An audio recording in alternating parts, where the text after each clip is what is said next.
What makes Star Wars so endlessly captivating? Is it the lightsabers? The epic space battles?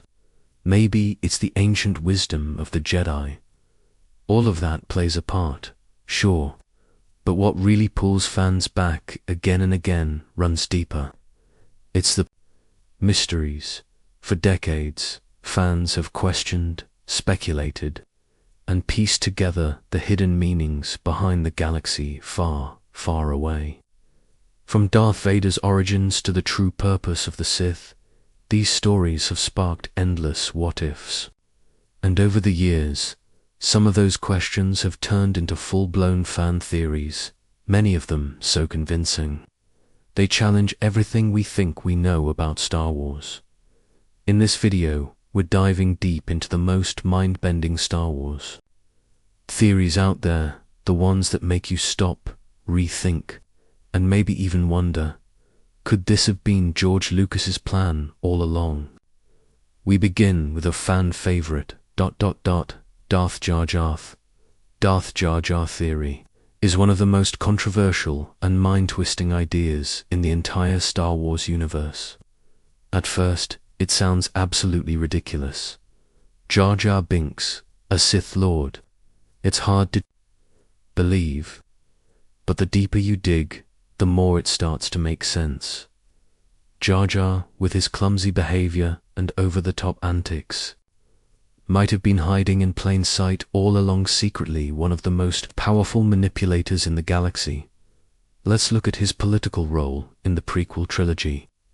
Jar Jar is introduced in The Phantom Menace as a goofy Gungan who accidentally finds himself caught up in a galaxy-spanning conflict. But as the story unfolds, his influence in galactic politics grows much more than you'd expect for someone so inexperienced in Attack of the Clones. He's granted a Senate seat representing Naboo while Padma Amidala is away. It's here that he makes a fateful decision, proposing to grant Supreme Chancellor Palpatine emergency powers. That one move gives Palpatine exactly what he needs to begin dismantling the Republic and turning it into the Empire. This was a pivotal moment. Why would someone as naive and seemingly incompetent as Jar Jar be trusted with such a critical vote? And why would he make such a major political decision without fully understanding the consequences? According to the theory, this wasn't a mistake at all, it was deliberate. Jar Jar may have been a Sith Lord working in secret, manipulating events to strengthen Palpatine's power. By influencing the Senate to hand over emergency authority, Jar Jar helped set the stage for the Republic's fall. Another strange detail is Jar Jar's uncanny ability to survive dangerous situations.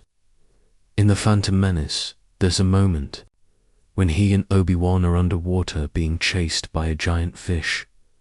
Jar Jar appears to pass out in fear. But then, suddenly, a larger creature shows up and attacks the predator, saving them. Jar Jar wakes up calmly, smacking his lips like nothing happened. It plays as comic relief, but what if it wasn't? Some fans believe this was actually Jar Jar manipulating the Force, controlling the sea creatures to help them escape. The timing is a little too perfect to be coincidence, and the satisfied lip smack, almost like he knew he made it happen. There's also his physical agility. Throughout the prequels, Jar Jar stumbles his way through battlefields and political halls alike.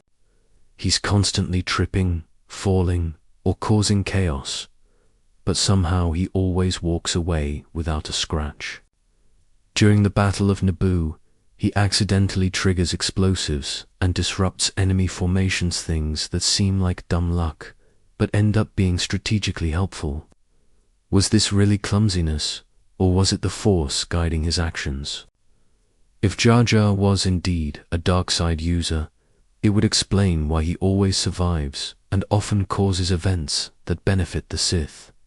His bumbling persona could have been the perfect disguise, hiding a calculating mind underneath.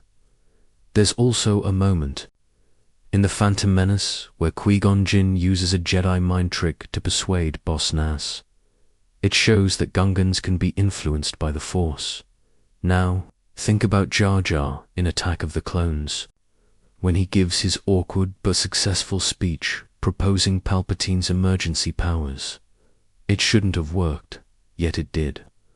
Could he have been using his own form of persuasion, like a Sith version of the Jedi mind trick? Some believe George Lucas originally intended for Jar Jar to be revealed as a Sith Lord, but abandoned the plot due to the backlash against the character. There's no hard proof of this, but Lucas has said Jar Jar was supposed to play a bigger role in the prequels than he ended up having. Reimagined this way, Jar Jar's constant presence near political power, his unexplained survival skills, and his accidental victories all start to look suspicious. The Sith are masters of deception. After Aland hiding their greatest agent in plain sight as a joke character would be the ultimate trick. If this theory is true, then Jar Jar Binks isn't just comic relief. He could be one of the most dangerous and pivotal figures in the entire saga, helping dismantle the Republic, while pretending to be the galaxy's biggest fool.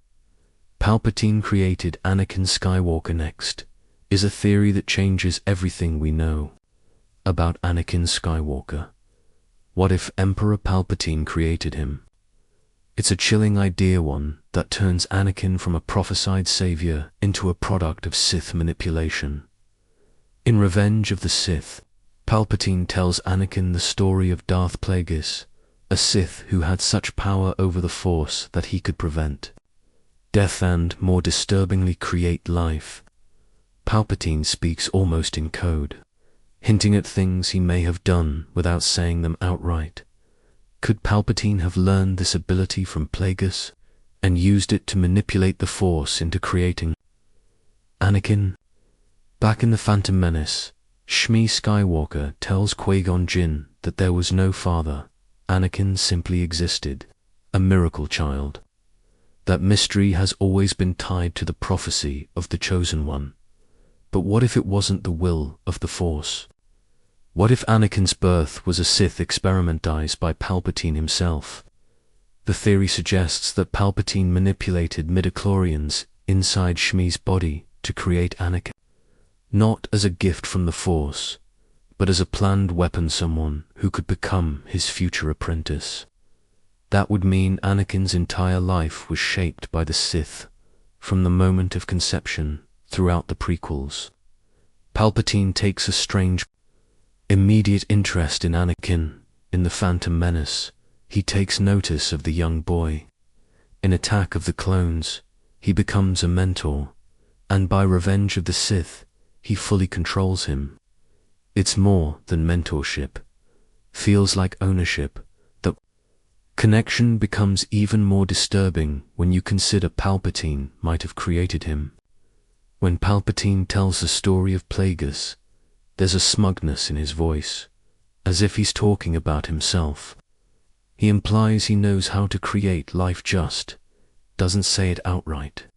But the message is there. Anakin's immense power is also suspicious. His midichlorian count is the highest ever recorded. Even the Jedi Council is shocked by it. Qui-Gon immediately senses he might be the Chosen One, but if Palpatine created him, it makes sense. He would have engineered the perfect Sith apprentice from the start. This theory casts a dark shadow over Anakin and Palpatine's relationship. If Palpatine created him, then Anakin is more than just a student. He's a creation, a child of the dark side, and his fall in Revenge of the Sith wouldn't just be a seduction. It would be a fulfillment of his original purpose. Even the Skywalker legacy itself would be tainted. If Anakin was made by the Sith, then the whole bloodline, Luke, Leia, and even Ben Solo, would be born from darkness. That makes their struggle to bring balance to the Force even more meaningful. They're fighting not just evil, but the very evil that created them. There's no direct proof that Palpatine created Anakin, but the timing, the interest, the powers, it all adds up in unsettling ways. And if it's true, Anakin's redemption in Return of the Jedi becomes even more powerful. He wouldn't just be fulfilling a prophecy, he'd be breaking free from the darkness that created him. Palpatine drained Padmé's life, force, and finally, there's a theory that makes Palpatine's evil reach even further, one that ties Padmé Amidala's death directly to Anakin's transformation into Darth Vader in Revenge of the Sith. Padmé dies under mysterious circumstances. The droids say she's perfectly healthy, yet she lost the will to live. That explanation has never sat right with fans. How could someone as strong as Padmé, a senator, a fighter, and a mother of twins, just give up? The theory suggests she didn't. Instead, Palpatine drained her life force to keep Anakin alive. Think about the timing. Anakin is burned and broken on Mustafar. Palpatine arrives, saves him, and begins the process of turning him into Darth Vader. While this is happening, Padmé is giving birth and dying. Two lives linked by tragedy. What if Palpatine was using ancient Sith techniques to siphon her energy? Sith, like Darth Nihilus in the expanded universe, could drain life forces to survive. Palpatine could have used a similar method, draining Padmé's essence and transferring it to Anakin, keeping him alive long enough to become his new weapon. It would be the final act of control, destroying Anakin's love while using her life to fuel his transformation. If true, it makes Palpatine not just the architect of Anakin's fall, but the very force that killed the person Anakin loved most. And that is what makes Star Wars so powerful. The deeper you dig, the more the story reveals. Light and dark, destiny and manipulation, and the haunting possibility that the truth has been hiding in plain sight all along. Palpatine's story about Darth Plagueis in Revenge of the Sith also hints at these same dark abilities, suggesting that the Sith could manipulate life and death itself. So, it's not much of a stretch to imagine that Palpatine, desperate to keep his most powerful apprentice alive, might have been willing to sacrifice Padmé in order to ensure Anakin's survival.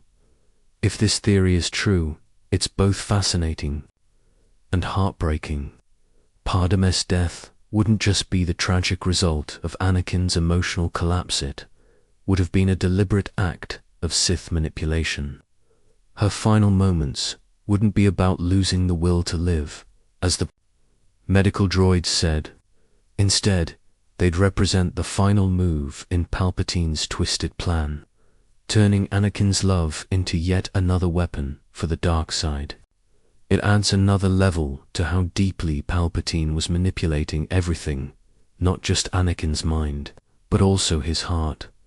It also changes how we see Anakin's transformation into Darth Vader. If Padmé's life energy was really drained and transferred into Anakin, then his rebirth as Vader becomes even more disturbing. Not only does he lose the love of his life, but he only survives because she dies. His existence as Vader would be fueled by her death, making him both the victim and the cause of her fate. That's a cruel twist of the dark side. The very act of trying to save Padmé becomes the reason she's gone. And there are clues in the film that seem to support this idea.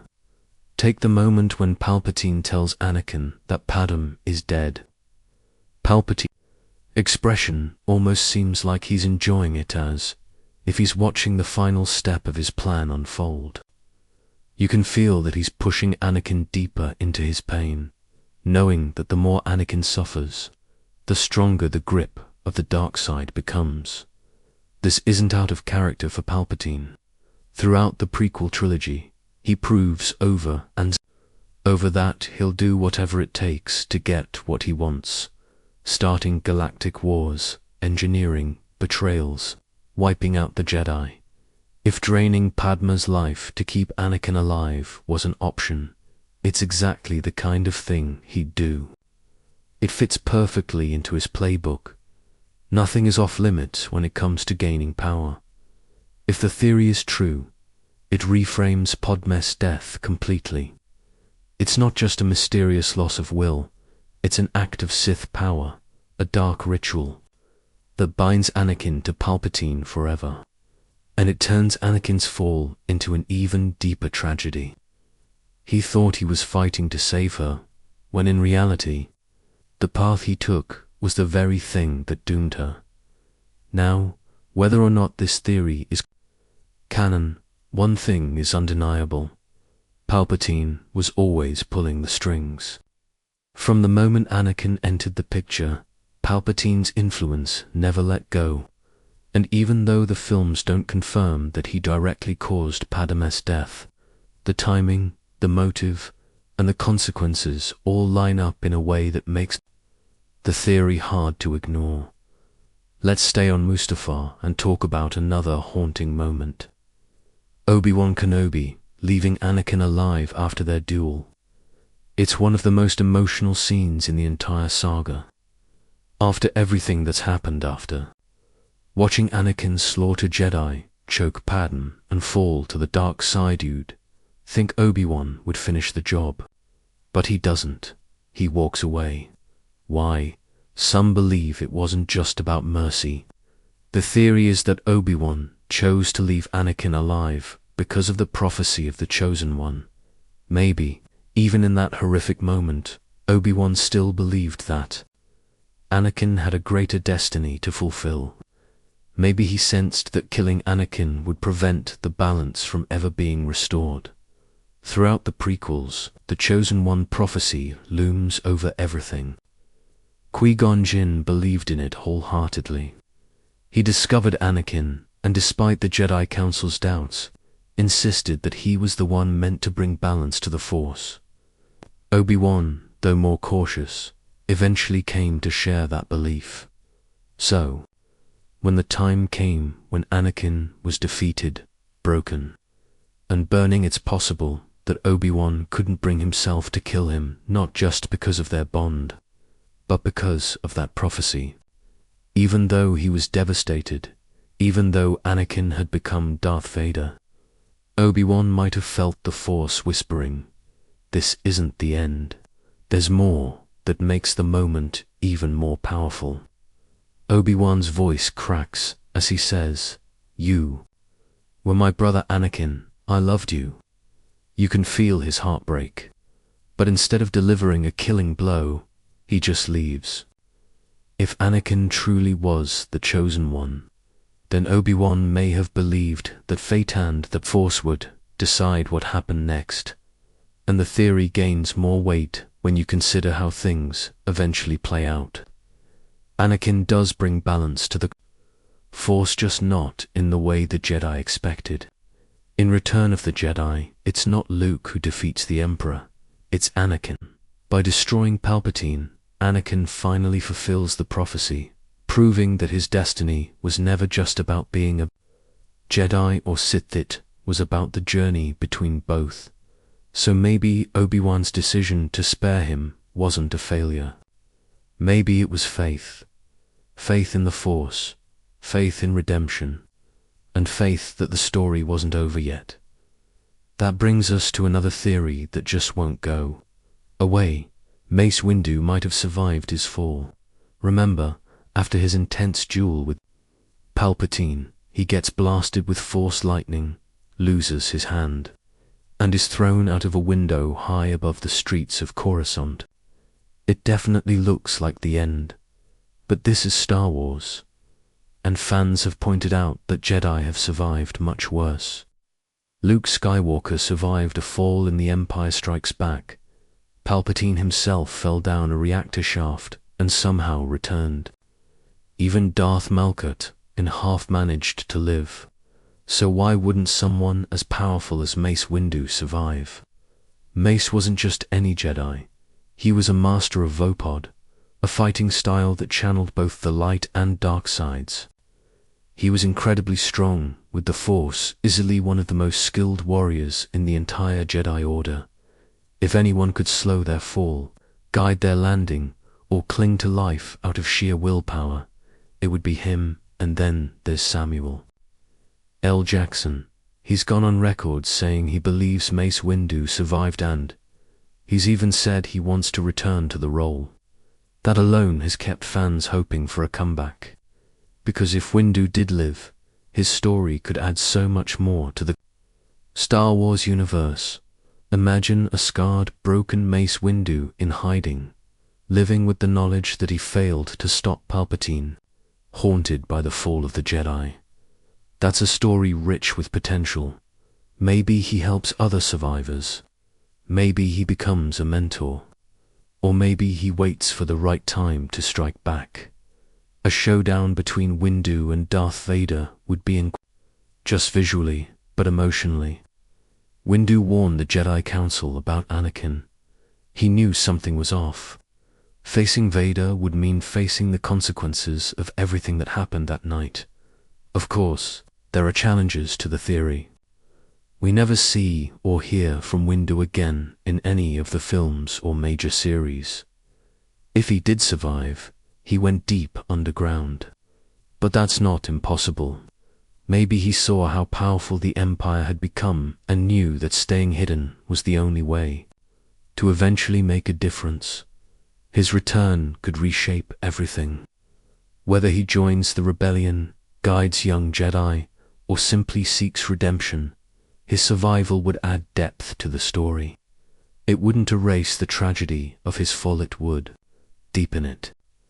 A wounded warrior carrying the scars of a galaxy lost. Now, let's talk about someone you'd never expect to be at the center of a big theory at 2D2. That's right, the theory goes that a 2D2 wasn't just a loyal sidekick.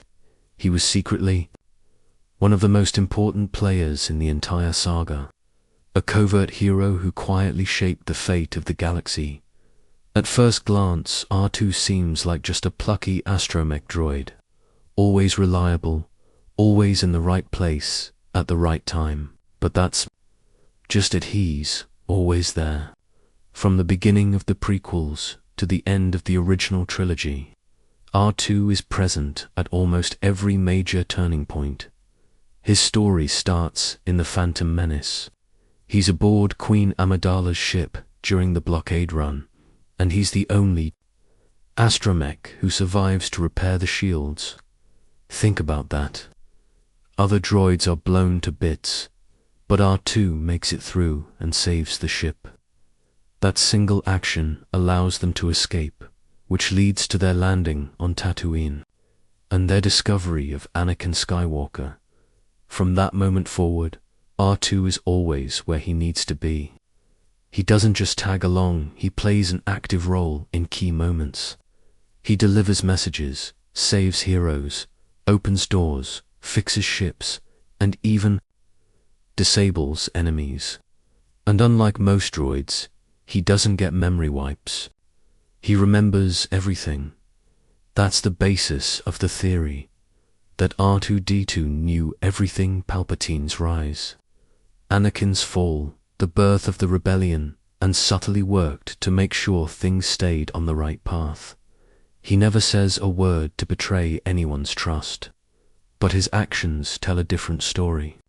He's always helping the right people at the right time, so maybe, just maybe, R2-D2 wasn't just a droid with good instincts. Maybe he was the galaxy's unsung hero, watching, waiting, and making sure that no matter how dark things got, the light still had a fighting chance. This theory comes during Revenge of the Sith. Throughout the film, R2-D2 shows an almost uncanny level of strategic thinking.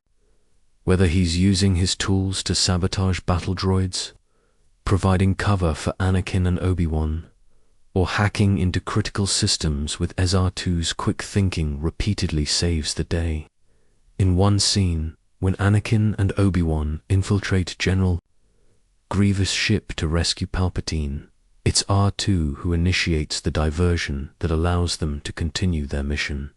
His actions seem almost too deliberate, like he understands the gravity of the situation and is actively working to steer the Jedi towards success. One of the biggest clues supporting this theory is R2-D2's memory, or rather, his lack of a memory wipe. Unlike C-3PO, whose memory is wiped at the end of Revenge of the Sith, R2's memory remains intact throughout the saga. That means R2 carries all the knowledge and experiences from the Clone Wars right into the events of the original trilogy. He knows who Anakin Skywalker really is. He understands the history of the Jedi, and he's fully aware of how the Empire rose to power. With that continuity of memory, R2-D2 isn't just a passive observer. He's a character who retains critical information and can make decisions based on the entire history of the conflict. This raises a fascinating possibility. Could R2-D2 have been a covert hero from the very beginning? It's certainly possible. R2's knowledge of the Clone Wars and his experience working alongside key figures like Anakin, Obi-Wan, and Bail Organa would have made him an invaluable asset. It's not a stretch to imagine that he could have been part of an early intelligence network, quietly relaying information to the Rebel Alliance while playing the role of a simple astromech droid. R2's role in A New Hope is perhaps the most obvious evidence of his importance as a hidden hero. He's the one who receives the Death Star plans from Princess Leia. He's the one who carries the message to Obi-Wan Kenobi. While C-3PO is mostly clueless about what's going on, R2 seems to have a clear sense of purpose. He stubbornly refuses to be captured by the Jaws. He consistently moves toward Kenobi's location. And he even goes so far as to manipulate Luke into removing his restraining bolt, allowing him to continue his mission. These actions suggest a level of intelligence and determination that goes way beyond simple programming. Once the plans reach the Rebel base on Yavin 4, R2 continues to play a pivotal role. He's the one who assists in analyzing the Death Star's weaknesses, ultimately leading to the discovery of the thermal exhaust portakey detail that allows Luke to destroy the station. Throughout the Battle of Yavin, R2 is more than just Luke's co-pilot. He's actively involved in keeping the X-Wing operational, making sure that Luke has the best possible chance of success. It's almost as if R2 is fulfilling a mission he's been working toward for years. The idea that R2-D2 is a hidden hero reframes many of his actions throughout the original trilogy. In The Empire Strikes Back, R2's quick thinking once again proves crucial, whether it's repairing the hyperdrive on the Millennium Falcon or providing critical support to Luke on Dagobah. And in Return of the Jedi, R2 is part of the mission to rescue Han Solo from Jabba the Hutt. He's the one who carries Luke's lightsaber, cleverly concealing it until the right moment. R2's strategic placement during the battle on the sail barge suggests that he was not only part of the plan, but may have helped orchestrate parts of it. What makes this theory especially compelling is the nature of R2-D2's autonomy. While other droids in the Star Wars universe are often portrayed as subservient or restricted by programming, R2 is different. He frequently displays independent thought-making decisions that impact the larger story. His ability to bypass Imperial systems, access restricted data, and communicate directly with key rebel leaders further supports the idea that he's more than just a regular astromech. R2's relationships with key characters also add weight to this theory. He's trusted implicitly by figures like Leia, Luke, and even Obi-Wan, who treats R2 as more than just a tool. There's a sense that R2 is part of the inner circle, privy to secrets and strategies that would be essential for a covert hero. Unlike C-3PO, who is often left in the dark. R2 seems to know more than he lets on, consistently providing vital assistance at critical moments. If we accept the idea that R2-D2 was a covert hero all along, it adds a profound layer of depth to the Star Wars saga. It means that one of the most unassuming characters in the series was in fact one of its greatest heroes. R2's actions weren't just random acts of bravery, they were part of a larger, ongoing effort to defeat the Empire. It explains why R2 is always in the thick of things, whether it's delivering crucial messages, disabling enemy defenses, or guiding the heroes toward their next objective. But what would this mean for the broader story? If R2-D2 was truly a hidden hero, it would make him one of the most significant unsung champions of the Sagan ally, who not only supported the main characters, but actively shaped the course of galactic history. It also reframes how we view the droid's relationship with the Skywalker family. R2 wasn't just a loyal companion, he was a silent guardian, working tirelessly to ensure the downfall of the Sith and the victory of the rebellion. In the end, whether or not R2-D2 was a covert hero, this theory highlights just how important he really was to the Star Wars saga. From the Clone Wars to the Galactic Civil War, R2's presence at nearly every major event suggests a level of involvement that goes beyond mere coincidence. He's not just a sidekick. He's a key player, an agent of hope, and maybe the most underestimated hero of them all. He was the chosen one. His fall to the dark side becomes even more tragic when seen not as a simple story of betrayal, but as a story of misguided conviction. Dooku's belief in his own destiny would have made him vulnerable to Sidious manipulation. Sidious could have easily exploited Dooku's sense of purpose to serve his own ends. In this light, Dooku's death at the hands of Anakin in revenge of the Sith is not just the elimination of a rival, but the symbolic transfer of the Chosen One mantle. Dooku, who once believed he was destined to bring balance, is struck down by the true Chosen One, completing the cycle of the prophecy. The idea that Dooku saw himself as the Chosen One also raises questions about the prophecy itself.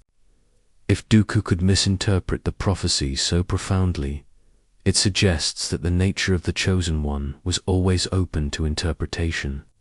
The prophecy's ambiguity, combined with the Jedi's rigid interpretation of it, may have contributed to the downfall of both the Jedi and the Sith. Dooku's story, then, becomes a cautionary tale about the dangers of hubris and the limitations of trying to impose one's own vision of balance on the galaxy. Despite the intriguing nature of this theory, it doesn't have the far-reaching implications of other theories, such as the idea that Palpatine created Anakin, or that Qui-Gon foresaw Anakin's fall. Dooku's belief in himself as the Chosen One doesn't fundamentally change the trajectory of the saga. Rather, it adds depth to Dooku's motivations and gives us a more nuanced understanding of his character. It suggests that Dooku's journey was not just about power, but about a genuine, albeit misguided, belief in his role as the galaxy's savior. However, this theory does help explain Dooku's actions throughout the prequels. It portrays him as a character driven by destiny rather than simple ambition. It also highlights the tragedy of his fall. Dooku wasn't a villain in the traditional sense. He was a man who believed he was the hero of his own story. This makes his defeat at the hands of Anakin, the true Chosen One, even more poignant. Dooku's death becomes the moment when his mistaken belief in his own destiny is shattered, and the prophecy is set back on its intended course. If true, this theory adds a layer of complexity to Dooku's relationship with both the Jedi and the Sith. He wasn't just a traitor to the Jedi, he was someone who believed he was fulfilling a higher purpose, even as he embraced the darkness. It also makes Dooku's alliance with Sidious more understandable, not as a betrayal of the Jedi, but as an alliance of convenience meant to bring about what he saw as a necessary change.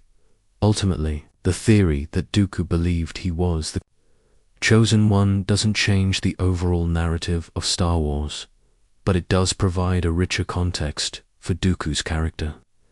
It turns him from a mere Sith apprentice into a tragic figure, one whose ambition was fueled by a genuine desire to fulfill the prophecy, even if it meant turning against everything he once believed in.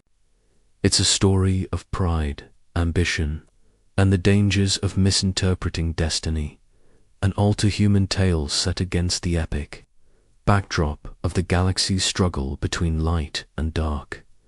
Yoda could have defeated Palpatine. The idea that Yoda could have defeated Emperor Palpatine in Revenge of the Sith, but chose not to, offers a new perspective on the iconic duel between the galaxy's most powerful Force users. It suggests that Yoda's retreat wasn't a matter of defeat, but rather a calculated decision based on his understanding of the bigger picture. It's a theory that adds a layer of wisdom to Yoda's character, portraying him as a Jedi Master who saw beyond the immediate battle and prioritized the long-term survival of the Jedi and the eventual fulfillment of the prophecy to set the stage. The duel between Yoda and Palpatine is one of the most intense moments of the prequel trilogy. It takes place in the Senate chamber, with Yoda confronting the newly anointed Emperor. After the catastrophic Order 66, the stakes are monumental. The fate of the Jedi Order and the galaxy itself hangs in the balance. Yoda, wielding all his mastery of the Force, goes toe-to-toe with Palpatine in a battle that's as much about physical prowess as it is about their respective ideologies. The fight is brutal and evenly matched, with Yoda demonstrating his incredible agility, strength, and Force abilities. However, the duel ends abruptly when Yoda is blasted off a Senate pod and ultimately decides to retreat, declaring, "Failed. I have." At first glance, it seems like a straightforward defeat, with the Grand Master of the Jedi Order unable to overcome the raw power of the Dark Lord of the Sith. But this theory argues that Yoda's retreat was not due to a lack of ability. Instead, it was a strategic choice, one made with the future of the Jedi and the prophecy of the Chosen One in mind. Let's examine the idea that Yoda could have defeated Palpatine. Throughout the saga, Yoda is portrayed as one of the most powerful Jedi to ever live. His mastery of the Force is unparalleled, demonstrated by feats such as lifting an entire X-Wing out of the swamps of Dagobah, deflecting Sith lightning with ease, and taking on formidable Sith lords like Count Dooku. Yoda's skills in lightsaber combat and his profound connection to the Force make it plausible that he could have defeated Palpatine in a one-on-one duel, especially considering how evenly matched they were during their battle in the Senate chamber. During the fight, Yoda even manages to disarm Palpatine, temporarily catching him off guard. This moment indicates that Yoda wasn't just keeping up with the Sith Lord, he was actively pressuring him, forcing Palpatine to rely on his cunning and use the environment to maintain an advantage. The Senate pods, which Palpatine hurls at Yoda, become a symbolic weapon in this duel, representing the corrupt political power that Palpatine wields. Yoda, on the other hand, remains focused on pure Force abilities, attempting to outmaneuver Palpatine despite the odds. The battle shows that Yoda was not overpowered. If anything, he was still very much a formidable opponent. But why, then, does Yoda choose to retreat? The answer lies in Yoda's understanding of the broader situation. By the time of this duel, The galaxy is already under Palpatine's control. The Jedi Order is in ruins. Anakin Skywalker has fully embraced the dark side as Darth Vader. Yoda recognizes that even if he were to defeat Palpatine in this moment, it would not be enough to restore balance to the Force or rebuild the Jedi Order. The Empire is already entrenched, and Palpatine's influence extends far beyond the throne. Room of the Senate.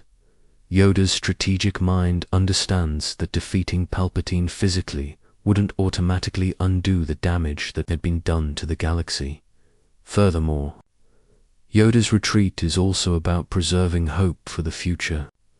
As the last of the Jedi, Yoda knows that he has a crucial role to play in guiding the next generation. By retreating, he ensures his survival, allowing him to go into exile on Dagobah. From there, Yoda can plan for a future in which the true Chosen One Anakin Skywalker might fulfill his destiny.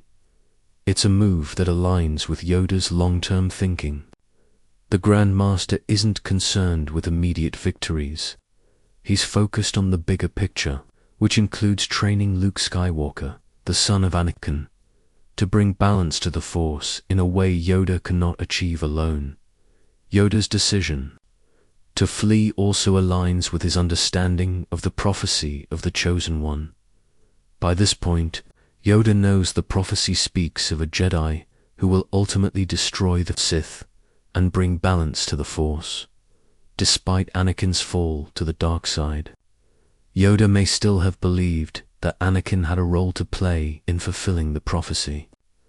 In this sense, Yoda's retreat is not an act of surrender, but a strategic withdrawal to ensure that the prophecy can still unfold as intended.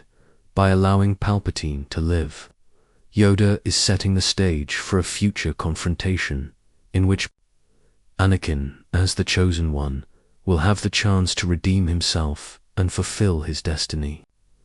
This interpretation of Yoda's actions adds depth to his character, portraying him as a Jedi who is willing to sacrifice short-term gains for the sake of long-term balance. It also redefines the final moments of the duel, when Yoda declares, "Failed. I have." He's not just acknowledging his inability to defeat Palpatine in that moment. He's acknowledging the failure of the Jedi Order as a whole, a failure that began long before the duel, and one that requires a new approach to overcome. The theory also highlights a key aspect of Yoda's character, his humility. Throughout the saga, Yoda is depicted as a wise and contemplative Jedi, one who understands the limitations of power. His retreat in Revenge of the Sith is not about admitting weakness. It's about acknowledging that brute force alone cannot restore balance to the Force. Yoda's decision to withdraw and bide his time is a testament to his wisdom and his deep connection to the Force, which guides him toward a path of patience and preparation.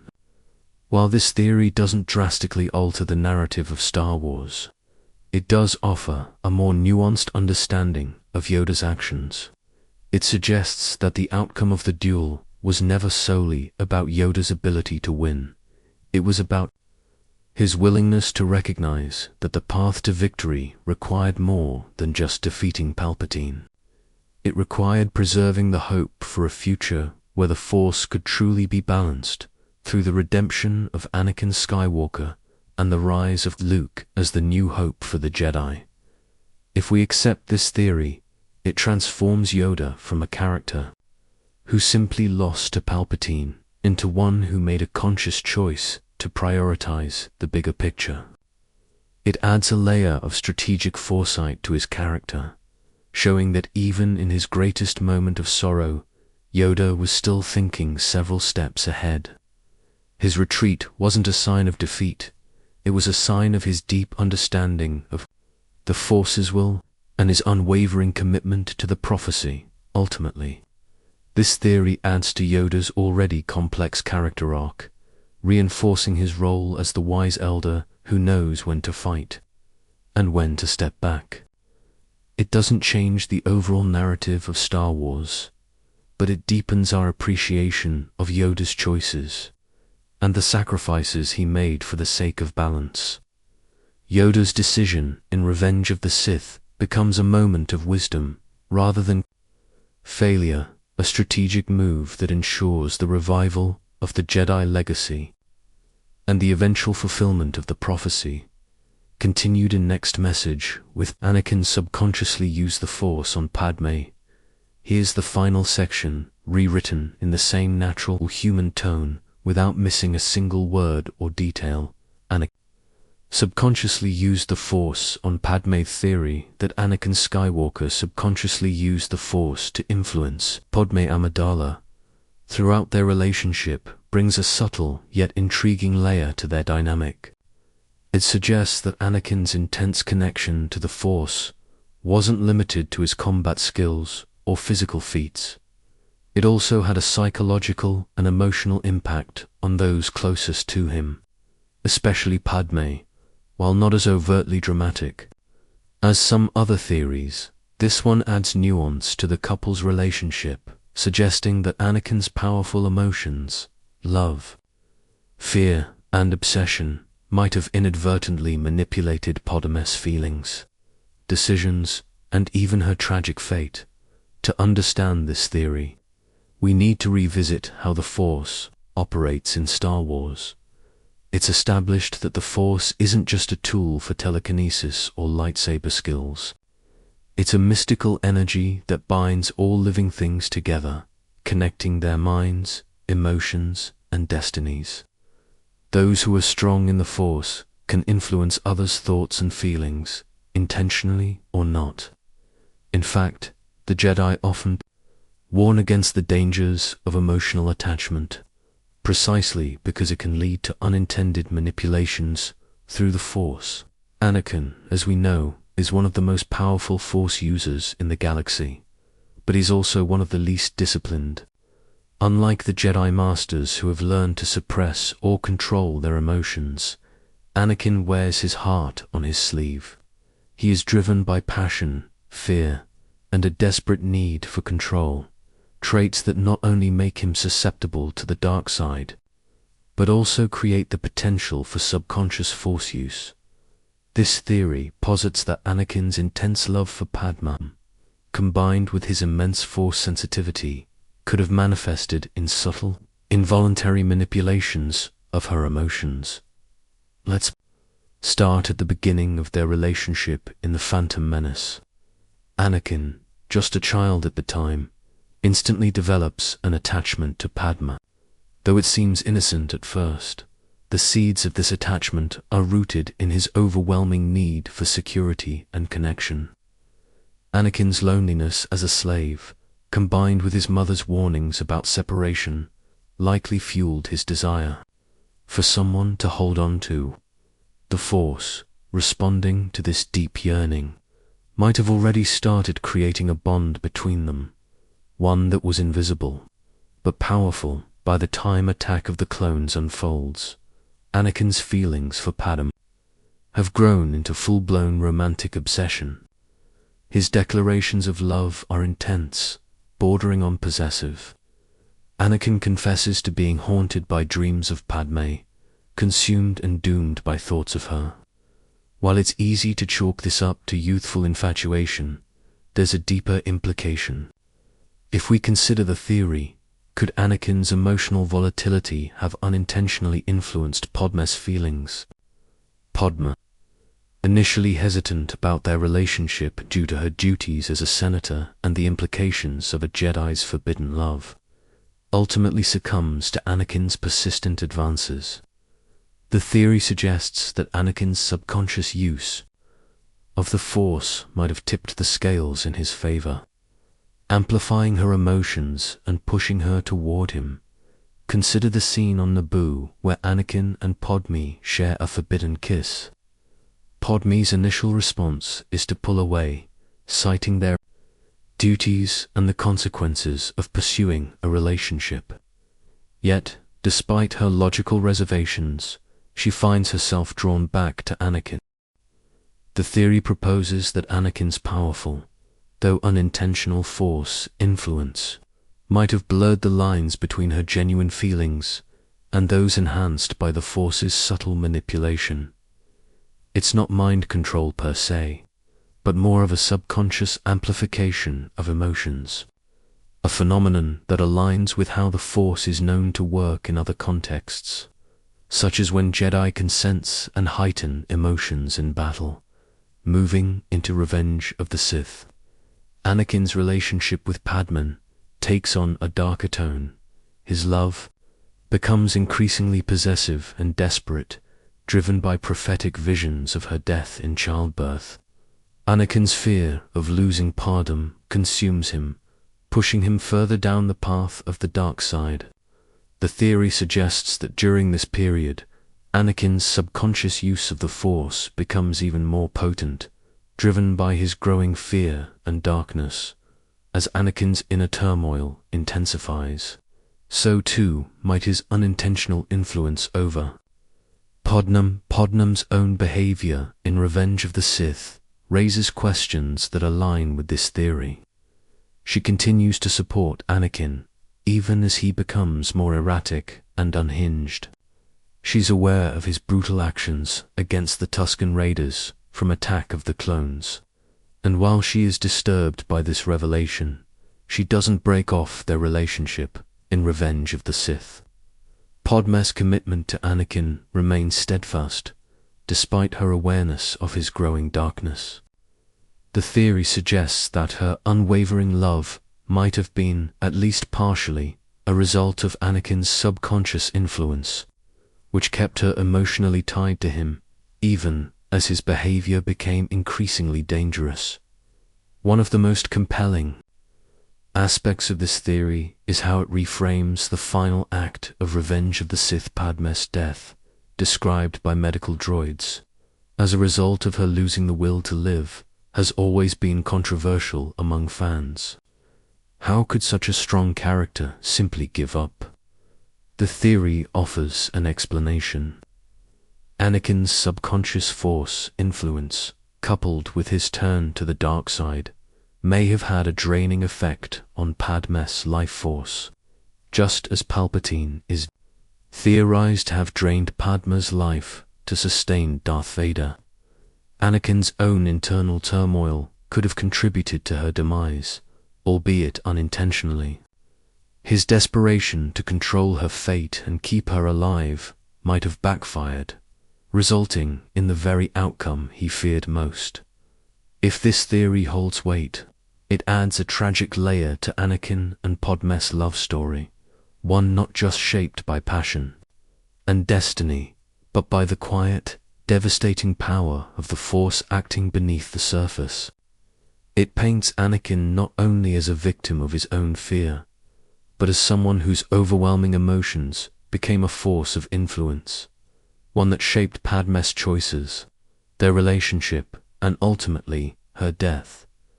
It suggests that their relationship was not purely natural, but intertwined with the dark side's insidious influence. Anakin's love for Padmé, while genuine, was tainted by his inability to control his emotions and his subconscious use of the Force. Padmé's love, in turn, becomes more complicated. Was it entirely her own, or was it partially shaped by the overwhelming Force presence of the man she loved? This interpretation doesn't undermine Padmé's agency, but rather highlights the complexity of loving someone as powerful and conflicted as Anakin. Moreover, the theory speaks to the broad themes of Star Wars, particularly the dangers of unchecked power and attachment. Anakin's inability to control his emotions and desires serves as a cautionary tale about the potential consequences of Force sensitivity without discipline. The Jedi's warnings about attachment aren't just about preventing romantic entanglements. They're about understanding the potential for Force users to subconsciously impose their will on others, even when they don't intend to. This theory, while not as dramatic as others, deepens our understanding of the psychological and emotional dynamics in the saga. It portrays Anakin not just as a victim of the dark side, but as someone who unknowingly became a manipulator through his unchecked use of the Force. It also adds a layer of tragedy to Padmé's character, suggesting that her unwavering love for Anakin might have been influenced by forces beyond her control. It's a subtle yet poignant interpretation that emphasizes the complexity of their relationship and the insidious nature of the dark side. Ultimately, whether or not Anakin truly did subconsciously influence Padmé through the Force, the theory enhances our appreciation of their tragic love story. It shows that the Force's reach extends beyond battles and lightsaber duels. It can shape relationships, emotions, and destinies in ways that aren't always visible. Anakin's story is not just about power and betrayal. It's also about the unintended consequences of love when wielded by someone as powerful as the Chosen One. Rule of Two. Theory that the Sith cult created the Rule of Two not just to consolidate power, but to prevent the dark side from destroying itself, offers a practical interpretation of Sith philosophy. It emphasizes the internal dynamics of the Sith, shedding light on how a faction driven by ambition, betrayal, and a thirst for power managed to survive for centuries. While it may lack the dramatic twists found in theories about Palpatine creating Anakin or Yoda strategically retreating, it provides a compelling look at the Sith's survival strategy, one that's as much about self-preservation as it is about dominating the galaxy. To understand this theory, we need to first consider what the Rule of Two actually is. Established by Darth Bane roughly 1,000 years before the events of the Phantom Menace, the Rule of Two dictates that there should only ever be two Sith, a master to embody power and an apprentice to crave it. The goal is to ensure that the Sith's strength is concentrated and that their inevitable power struggles are minimized. On the surface, it's a strategy to maintain secrecy and avoid detection by the Jedi, but this theory suggests that the Rule of Two wasn't just about hiding from the Jedi. It was a deliberate attempt to curb the destructive tendencies inherent in the dark side itself. The Sith, by their very nature, are driven by ambition, power, and betrayal. The dark side thrives on emotions like anger, hatred, and fear, forces that fuel a constant desire for dominance among its followers. Historically, the Sith's greatest weakness wasn't the Jedi, but their own internal conflicts. Before the Rule of Two, the Sith operated as a larger organization, often with many Sith Lords vying for control. This inevitably led to infighting, with apprentices overthrowing masters, rivals assassinating each other, and the dark side consuming itself in chaos.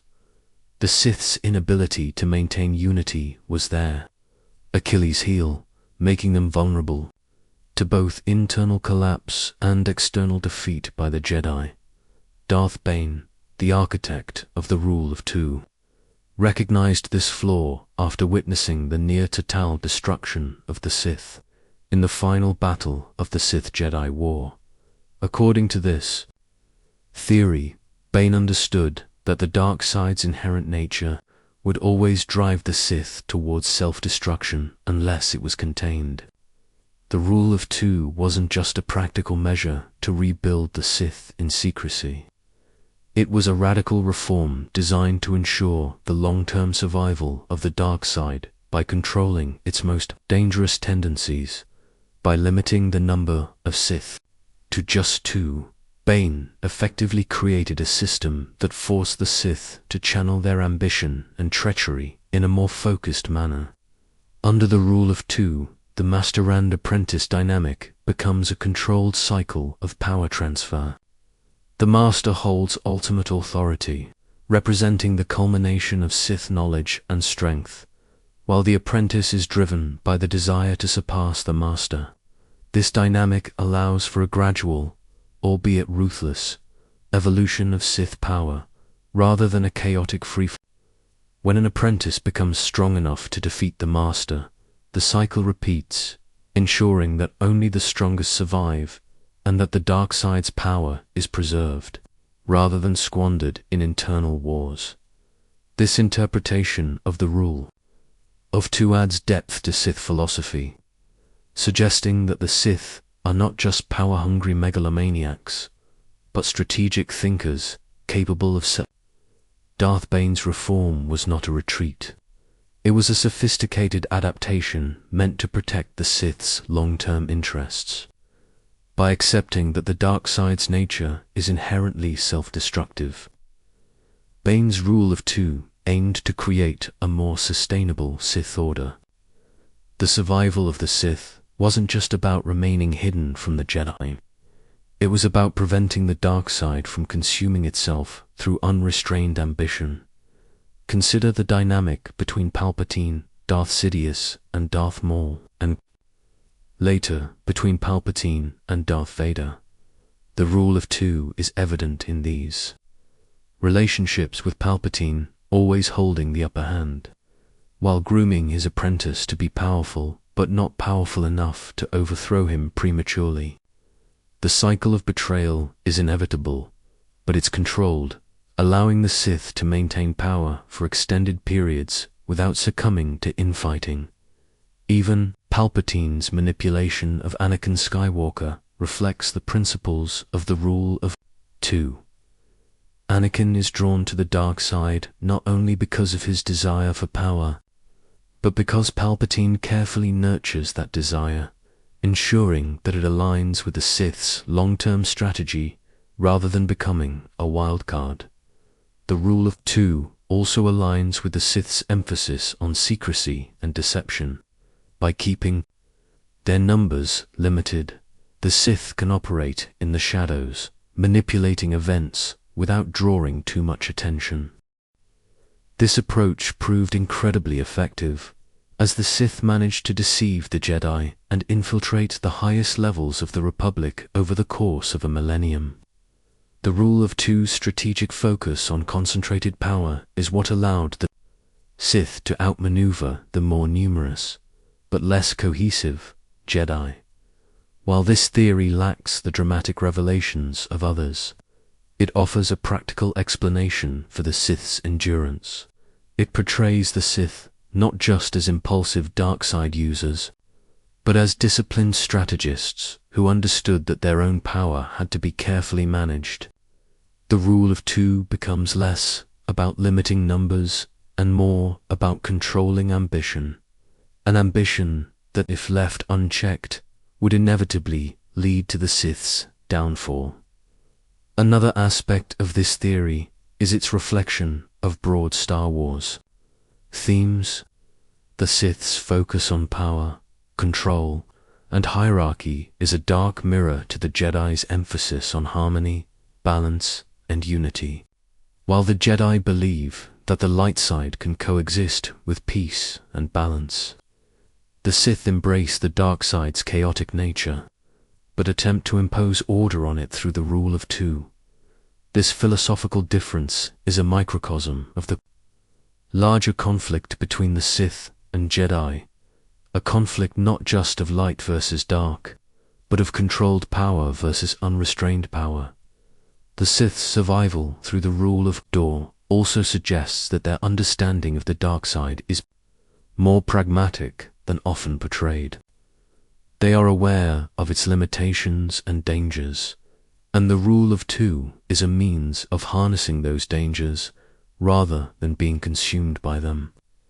It's a system that recognizes the destructive potential of the dark side, but seeks to channel it into a more focused and sustainable form of power. This perspective makes the Sith more than just antagonists. It makes them a faction that has adapted and evolved over time, using their own philosophy to overcome their inherent weaknesses. If this theory holds true, it paints the Sith as a faction that has mastered not just the Force, but their own nature. It also redefines the rule of two as a survival strategy rather than just a power structure. The Sith's longevity is not just a matter of secrecy and deception. It's a result of their willingness to confront their own flaws and adapt accordingly. The rule of two becomes a testament to the Sith's resilience, as it allows them to endure for centuries even when the Jedi believe them to be extinct. While the theory may not be as flashy as the idea that Palpatine drained Palbum's life force, or that Darth Jar Jar was secretly a Sith Lord, it provides a practical explanation for why the Sith were able to maintain their influence for so long. It's a testament to their strategic thinking, their understanding of the dark side's nature, and their ability to adapt to changing circumstances. The Sith are not just power seekers, they are survivors, willing to impose order on chaos, even if it means limiting their own numbers and ambitions. Ultimately, the theory that the rule of two was created to prevent the dark side from destroying itself doesn't radically alter the Star Wars narrative. It doesn't hinge on dramatic revelations or shocking twists. Instead, it offers a more grounded interpretation of Sith philosophy, one that emphasizes the Sith's strategic depth and their pragmatic approach to power. It shows that the Sith are not merely driven by ambition, but by an understanding of how to manage that ambition to ensure their survival and dominance. Maintain the Sith's dominance. The Death Star, then, wasn't just a tool for ruling the galaxy, it was a means of ensuring that only the strongest would remain, those who could serve the Sith's purpose without becoming a threat themselves. Ultimately, this theory reframes the Death Star not merely as a symbol of tyranny, but as a calculated move by the Sith to maintain absolute control over the Force. It's less about ruling through fear and more about eliminating all potential rivals, whether they're aligned with the light side or the dark. And while it may not be as dramatic as other theories, it adds a new layer of understanding to the Sith's strategic mindset, highlighting their willingness to go to any lengths, even destroying entire planets, to protect their power. The theory that stormtroopers missed their shots on purpose during key moments of the original trilogy offers a fresh perspective on one of Star Wars' most infamous running jokes, the seemingly terrible aim of Imperial soldiers. While stormtroopers have often been mocked for their inability to hit main characters, this theory suggests their poor accuracy wasn't due to incompetence, but rather a deliberate tactic as part of a grand scheme orchestrated by Emperor Palpatine. True, it transforms stormtroopers from clumsy cannon fodder into disciplined soldiers executing a covert strategy to allow the rebellion to grow, be tracked, and ultimately be used to justify the Empire's tightening grip on the galaxy. To break this theory down, let's start with one of the most notable examples. In A New Hope, after being captured on the Death Star, Luke, Leia, Han, and Chewbacca managed to escape during a chaotic shootout with stormtroopers.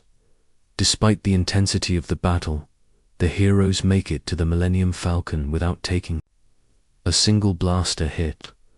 Leia even suspects something is off, remarking that the Empire let us go. Her words hint at the possibility that the stormtroopers' misses were intentionally allowing the rebels to escape so the Empire could track their ship to the hidden rebel base. The scene raises a critical question. Were the stormtroopers really that bad at aiming? Or were they under orders to miss? This isn't the only time stormtroopers display questionable aim. Throughout the trilogy, they seem to struggle with hitting their targets when facing the main characters even in close quarters situations. Yet this inconsistency in their performance suggests something more could be at play. When stormtroopers are engaged in large-scale battles Like the assault on Echo Base in The Empire Strikes Back, they appear far more effective, methodically pushing back rebel forces and securing key positions. Similarly, their initial boarding of the Tantive 4 at the beginning of A New Hope shows them as competent soldiers, swiftly overtaking the ship and capturing Princess Leia.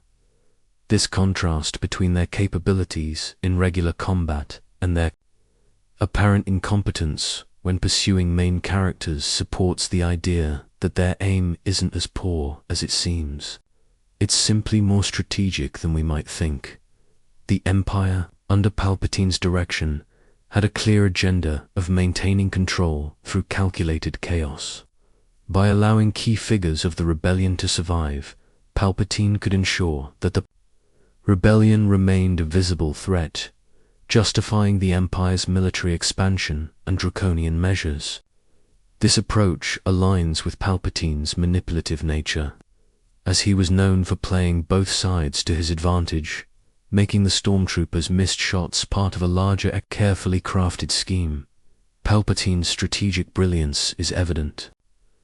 Throughout the saga, he manipulates Anakin Skywalker's fall to the dark side, orchestrates the Clone Wars to weaken the Jedi, and uses the Senate sphere of the Separatists to consolidate power as Emperor. His entire rise is built on creating threats that justify his increasing control. The rebellion, despite being a genuine resistance movement, also served Palpatine's interests in the early stages of the Galactic Civil War, by allowing it to grow and appear more formidable. Palpatine could use it as a tool to manipulate the Senate, the populace, and even his own officers into supporting more authoritarian measures. If the stormtroopers were instructed to let certain rebels escape, it would be a perfect example of Palpatine's strategy of controlled opposition, using his enemies as pawns to achieve his ultimate goals. The theory also adds depth to the stormtroopers' role in the Empire.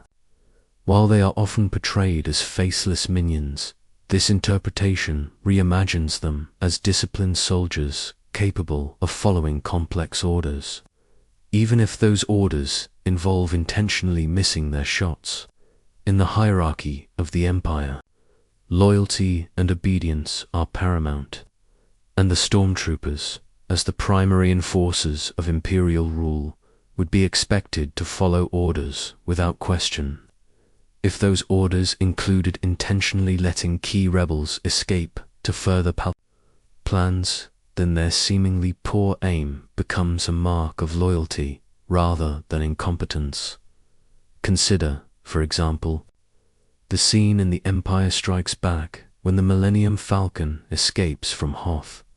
While the Empire's pursuit is relentless, the stormtroopers' efforts to capture the ship fall short, allowing the heroes to evade capture. It's possible Palpatine wanted the rebellion to feel emboldened by their escape, encouraging them to gather their forces for a larger battle where the Empire could deliver a more decisive blow. In other words, by missing their targets at critical moments, the stormtroopers may have been enabling Palpatine's broader strategy of setting up the rebellion for a larger defeat. The final example comes from Return of the Jedi. During the Battle of Endor, the stormtroopers on the forest moon seem almost comically ineffective against the Ewoks, a race of primitive, Stone Age warriors. While the Ewoks' victory is often seen as an underdog triumph, this theory suggests the stormtroopers' incompetence could have been part of a deliberate effort to draw the rebellion into a false sense of security. Palpatine, after all, allowed the rebel fleet to attack the second Death Star, knowing that the battle would serve as bait for Luke Skywalker. The stormtroopers' poor performance could be seen as part of this elaborate trap, designed to draw the rebellion into a seemingly winnable battle while Palpatine executed his plan to corrupt Luke. Of course, the theory doesn't apply to every situation. There are many instances where stormtroopers are genuinely trying to kill their targets, such as during the capture of Leia on the Tantive 4, or their pursuit of the escaping rebels on Cloud City. But these instances can be seen as exceptions to the broader strategy. In cases where Palpatine wanted to allow key figures to escape or, when it served his long-term plans, the stormtroopers, poor aim makes more sense as a calculated move, rather than a mere lack of skill. If this theory is true, it adds an unexpected layer of strategic depth to the galactic civil war. It suggests that the Empire's defeats weren't always as simple as they seemed and that even the apparent failures were part of a larger design.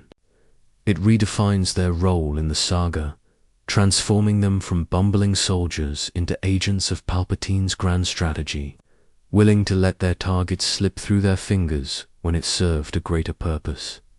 However, this theory also comes with some limitations.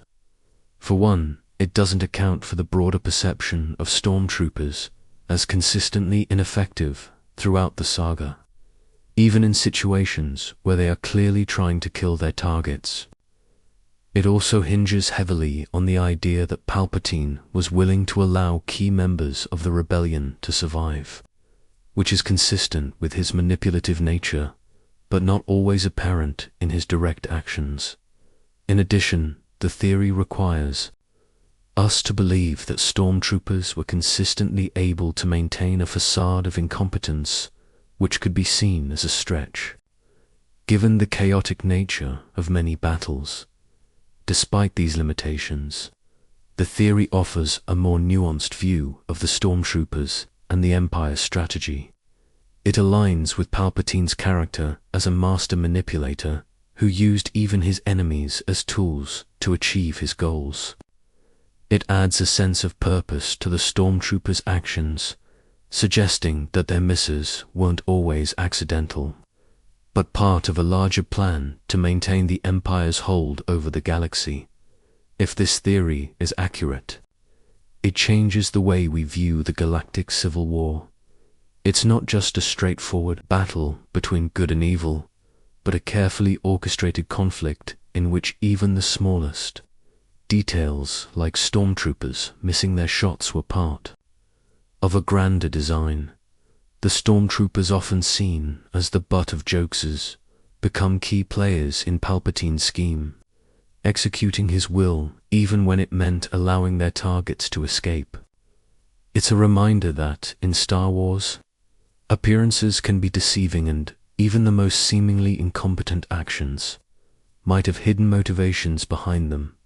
Closure, as we've journeyed through these fascinating and often mind-bending Star Wars theories, it's clear that the galaxy far, far away holds much more depth than meets the eye.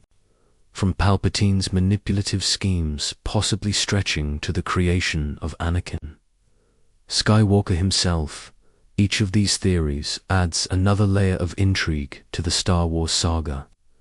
They show us that what we see on the surface often conceals deeper hidden truths, both in the characters and the overarching narrative. We've reimagined stormtroopers as not just hapless marksmen, but deliberate players in Palpatine's grand strategy. We've re-examined how the Death Star might have been more than just a tool of terror, but a weapon designed to wipe out potential threats to the Sith's absolute rule. And we've explored how beloved characters like Qui-Gon Jinn and Yoda may have understood the Force and the prophecy in ways that shaped the very fate of the galaxy, knowingly allowing events to unfold, even if it meant making painful choices. What unites these theories is the idea that Star Wars is a saga built on layers of complexity, of heroes and villains whose actions often serve a deeper, hidden purpose. It's not just a battle between good and evil, but a tapestry of choices, manipulations, and consequences that stretch across generations.